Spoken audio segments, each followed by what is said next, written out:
Everybody knows that we lost a great legend, and I'd like everybody to give a big round of applause to GrandMaster Jim Kelly's daughter, Sabrena Kelly-Lewis.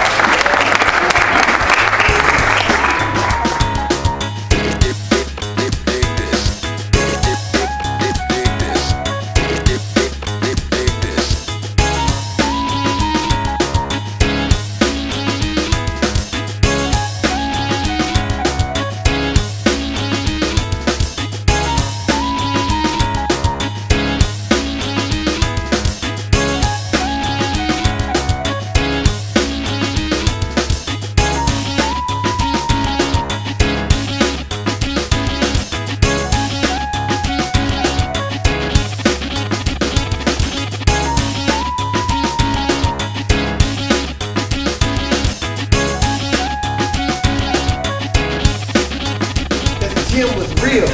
He didn't like the shoe and the flame and all that type of stuff. He'd sit around and talk to you about a move, a technique. He'd talk to you about all type of stuff. He wasn't the type of person that go, okay, well, your minute is up. You know, I need the next guy a minute. He wasn't like that. So, you know, he was very, very passionate, man.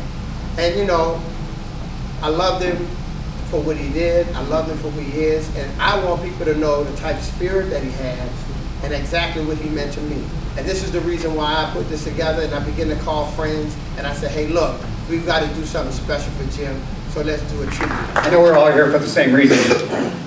Pay respect to Jim Kelly, who was a terrific man.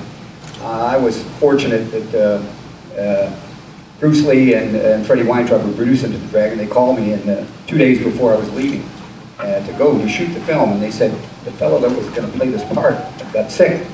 We've got to have a tall, handsome, black man, well-built, actor, martial artist. I said, Jim Kelly. And he came to mind. I'd known him 4 or 5 years at that point. So I recommended him. Freddie went down, met him, and he was hired. And I have to say, he hit the ball out of the park. The part he played in Into the Dragon was, I think, inspiring. Yeah.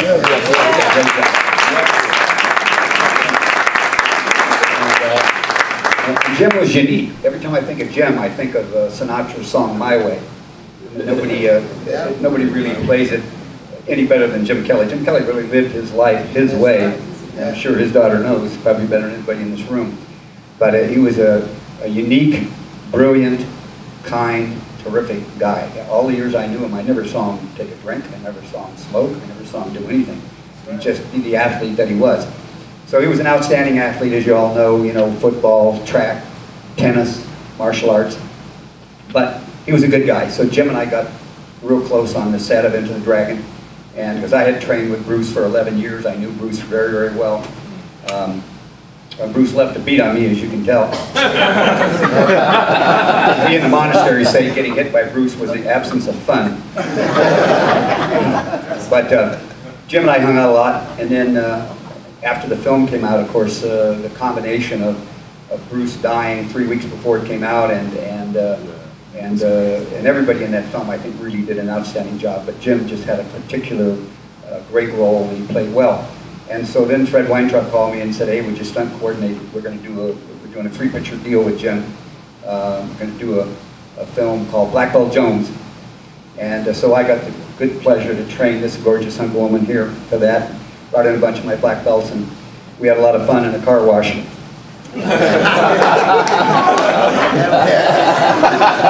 But Jim was unique, and of course he went on to do films with the Great Hammer and so on and so forth.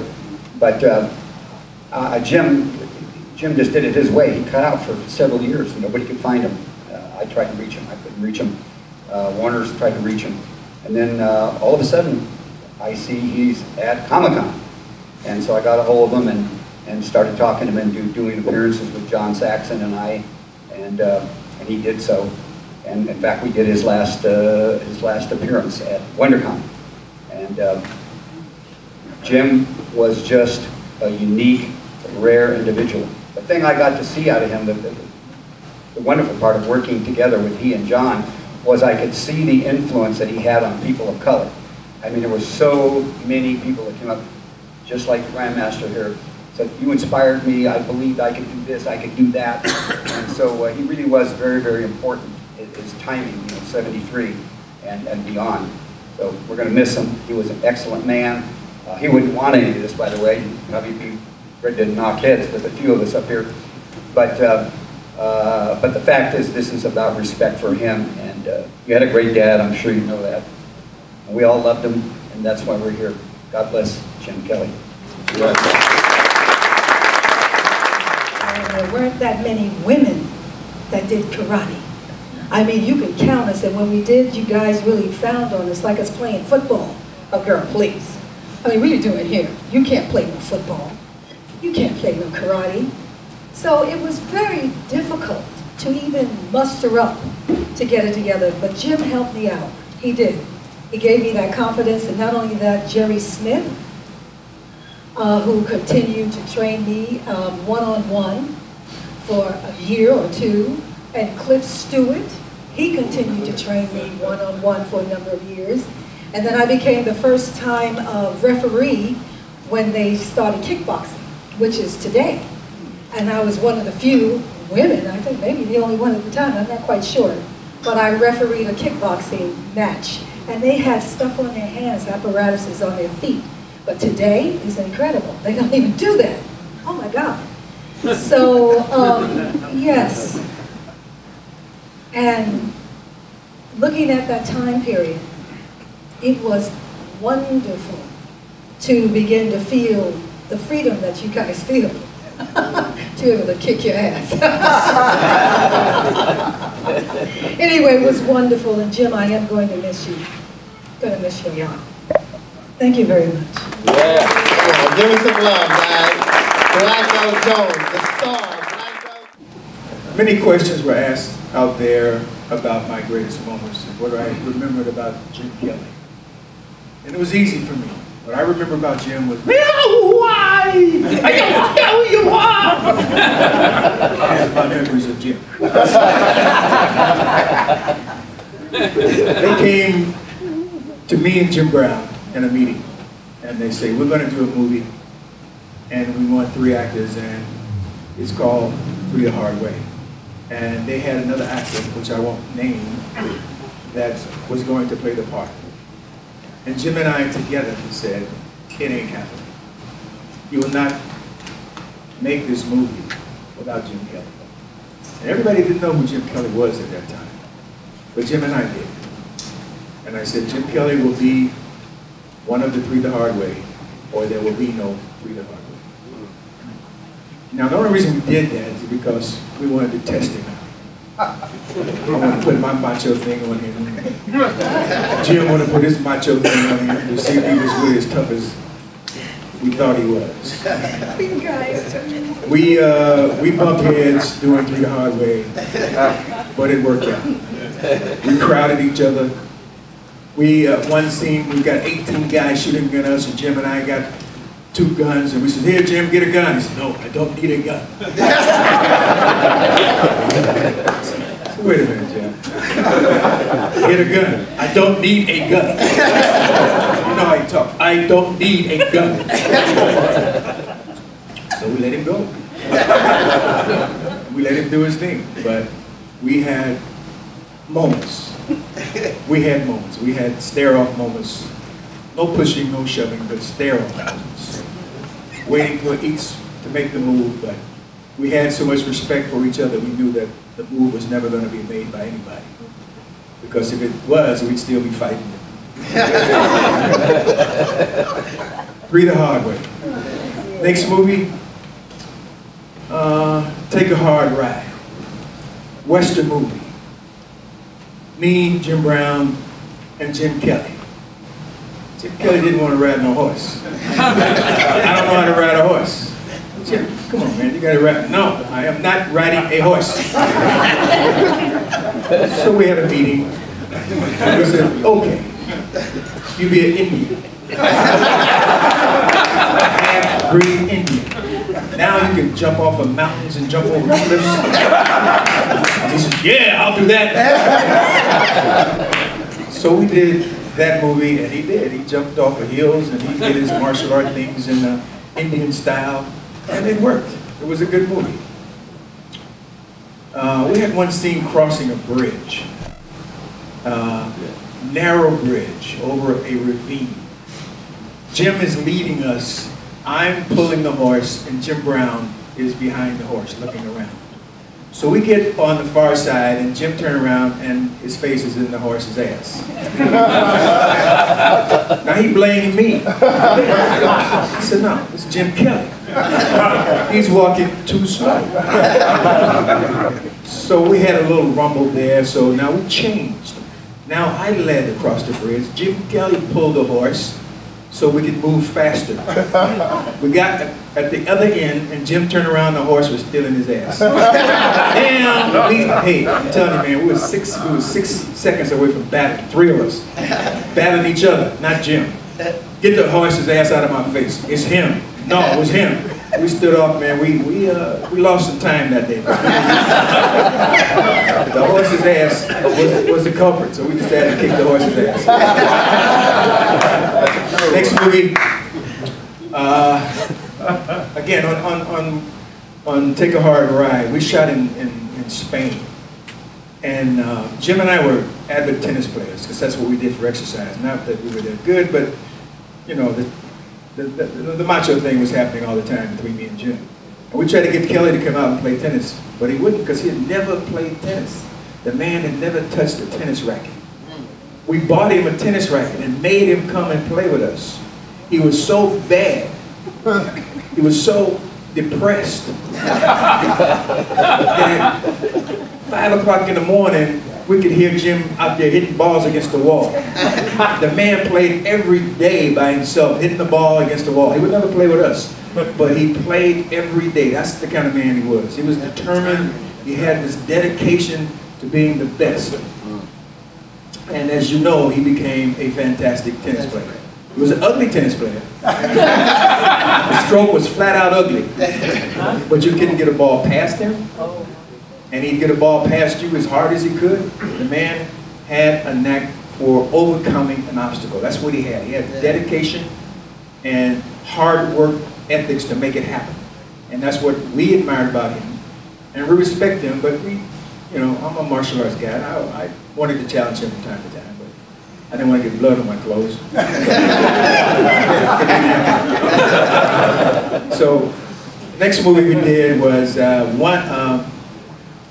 One Down, 2 to Go. And it was a scene in there that he had to fight a martial art guy. I think his name was Sugarfoot. Remember him?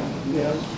And I had a hard time convincing Jim that, Jim, you were one of us, so you got to lose the fight. He says, there's no way. I'm not losing this fight. I said, okay. So I'm thinking about, I'm directing the film, so I got to think about it real hard. I said, okay, here's what's happening. Somebody comes and shoots at us, and they hit you in the arm. So now you can only fight with one arm. Said, okay, I can do that. So, you know, now you can lose because you only fight with one arm, right? Said, well, no, I can't lose either. I got a reputation. I can't lose the fight. So I let Jim fight with one arm. We had about a, 3-4 minute fight with Sugarfoot. He's fighting with one arm, got one. And now Sugarfoot, he's going to be a cool guy, so he puts his hand behind him, tucked in his pants, and they're both fighting with one arm. Yeah. So finally, to make this scene in, I had to invent a scene where the girl comes up and starts shooting at everybody, and these 2 guys run off. And that's how we ended the fight. So nobody wanted to fight. Sugarfoot didn't lose, Jim didn't lose, and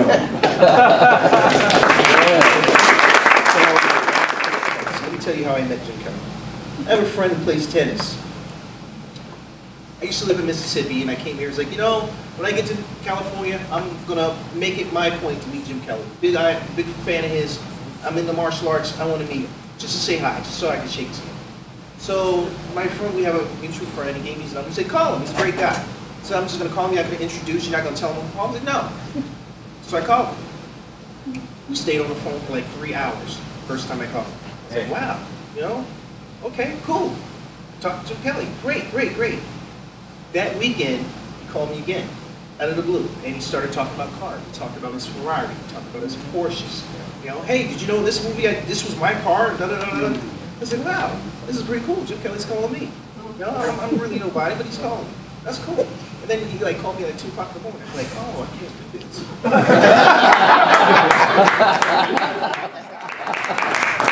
So we would talk about martial arts. He would talk about how he trained with the Gracies. He had great things to say about Bob Wall. He had great things to say about Gloria. Great things to say about Fred. Axel, you know, I didn't really pry into his personal life. Hey, you know, do you have any kids? I got a daughter. Wow, where is she? Oh, it's none of your business. Okay, I understand. I won't go there. I won't go there. So I spent like last month looking for Sabrena. The last month. Eric calls me 2 days ago. Yeah. Guess what, little brother? Does the name Sabrena Kelly-Lewis mean anything to you? Yeah. She's coming. How did you get her out of here? How did you do that? So, in conclusion, I just want to say, you know, GrandMaster Jim Kelly was my mentor. You know, he taught me a lot of things about the industry, about movies, about life in general. And man, at Comic-Con this year was so different. He wasn't at our booth, it was just so different. You know, it's still a kick in the gut. I miss him very much. God bless him. Yeah. This song is one that I think expresses what should be said the most, because we're not here to say, talk about the ending, it's only the beginning. Yeah. Jim has gone on to another existence on another plane. That's right. No complaints and no regrets. I still believe in chasing dreams and placing bets. And I have learned when all you give is all you get. So will you give it all you got? I had my share, I drank my fill. And even though I'm satisfied, I'm hungry still. To see what's down another road beyond a hill and do it all again. So here's to life and every joy it brings. Here's to life, to dreamers and their dreams.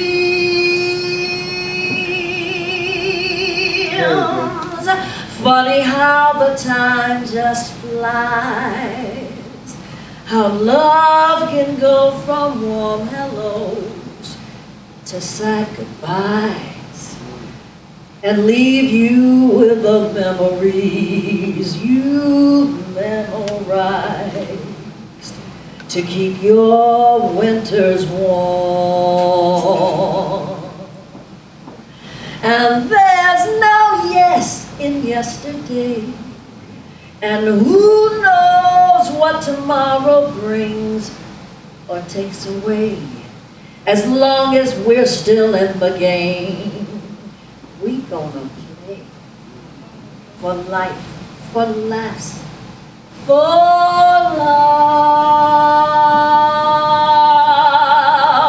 So here's to life and every joy it brings.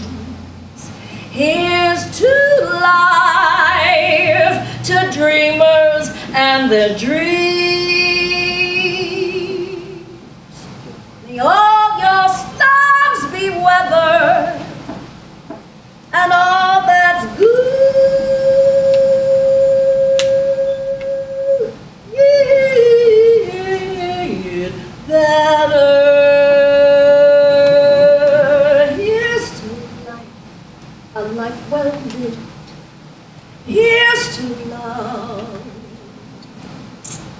Jim Kelly, here's to you. Yeah.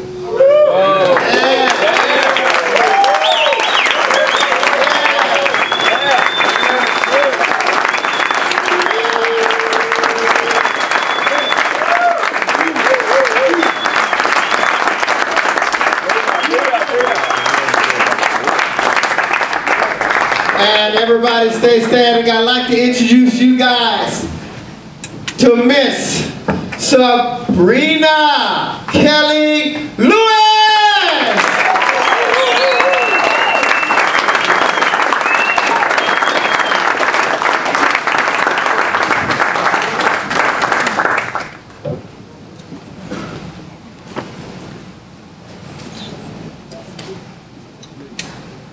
Take your time, sweetheart. I'm going to be very brief because, for several reasons. The main one being is I'm not like these pros that I'm sitting on stage with. This is not my lifestyle. So, this is very difficult for me to be in front of you all and speaking, especially during my time of grief. My heart is filled with so much pain with the loss of my father.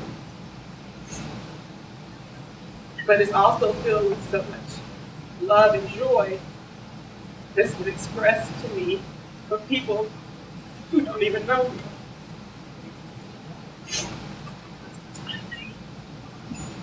I've received cards and calls and emails and Facebook messages from people all across the world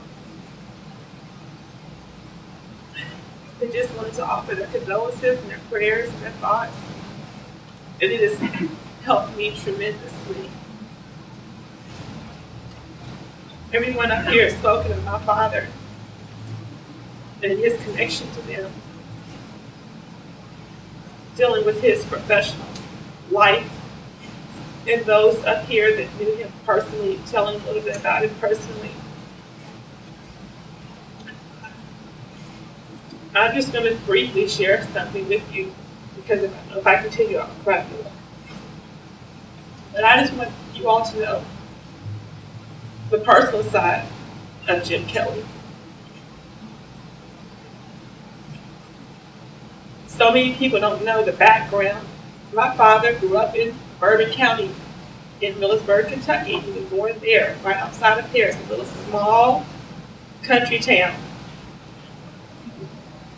We have plenty of family that still lives not only in Millersburg, Paris, but all over Kentucky, and in Ohio and Indiana. Thank you. From the beginning of in the elementary school, I remember my grandmother would tell me stories about my father. He was always a determined individual. He was always very athletic and wanting to try new things. From elementary school to junior high to high school, whatever sport was offered, my father did it. And he conquered it. Everybody wanted him on their team. He's actually started karate in Kentucky, not in California. When he was dating my mother and when they got married, he taught himself karate, and he used to spar with my mother and my grandparents' yard. Yes, my mother. A lot of people don't know those things. My father was a very private man, a very strong-willed individual, determined, a very intelligent man. Even though he lived in the limelight for those years when he was making those movies, he was never a celebrity in his mind. He didn't live that lifestyle. He didn't like all that glamour. He liked to just be Jim. He enjoyed his craft. That's what he wanted to do. He wanted to perfect his craft. He wasn't trying to be a big movie star. He just enjoyed doing his craft in that movie. He loved competing. He loved teaching. He loved sharing.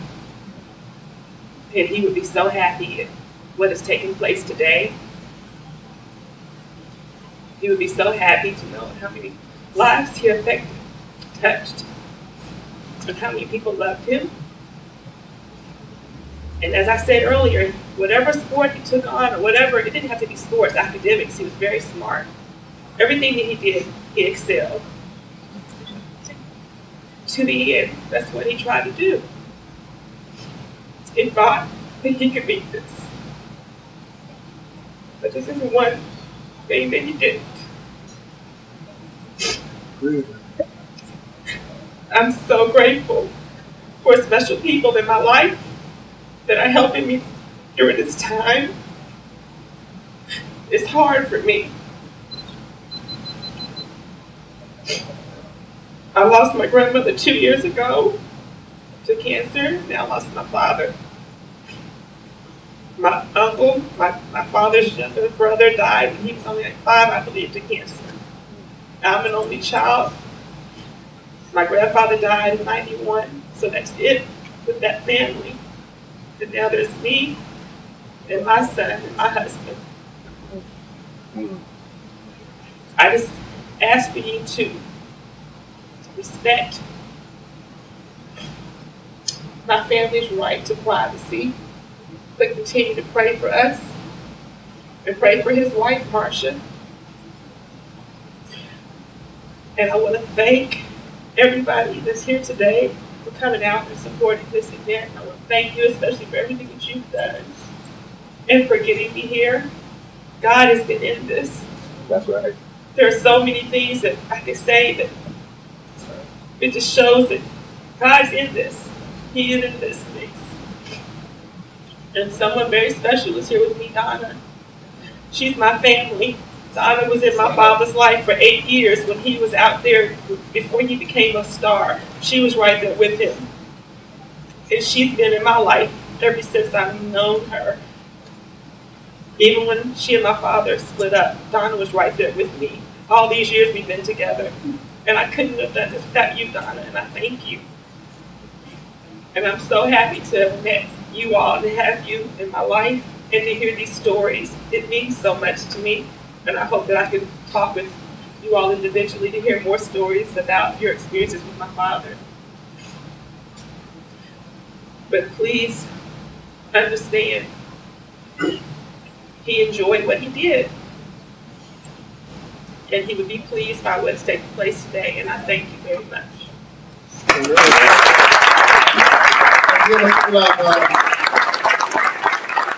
Sabrena Kelly-Lewis.